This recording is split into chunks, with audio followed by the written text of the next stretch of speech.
Have you ever lacked motivation? Have you ever felt down? Have you ever been on a boat?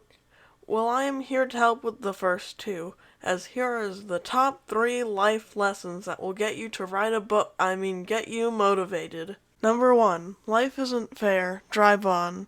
Picture this, you're sitting in kindergarten when all of a sudden your teacher comes out and says, "Pizza party!" You all get excited, but when she hands out the slices, it's the smallest thing you've ever seen.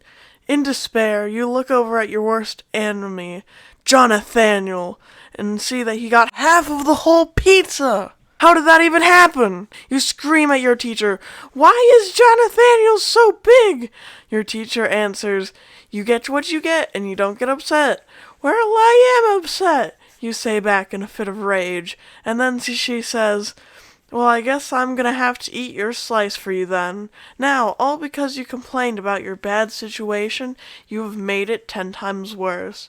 If you would have just not complained and enjoyed the slice you did get, your situation would have been way better, instead of spending the rest of class in the corner sobbing over the pizza that everyone but you said was the best they had ever had. Number 2, failure makes you stronger. For this one, I'm gonna hand it over to my friend, Mark Rober.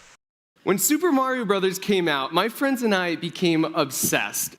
We wanted to get to the castle and rescue the beautiful Princess Peach from the evil Bowser. We get to school and ask each other, "Dude, what level did you make it to? Did you pass the game?"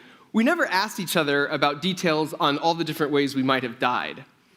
When it comes to games like this, no one ever picks up the controller for the first time, and then after jumping into a pit thinks, "I am so ashamed, that was such a failure," and they never want to try again, right? What really happens is they think, "Oh, I've got to remember, there's a pit right there. So I think next time I'm going to come out with a little more speed, I'm going to jump a little bit later."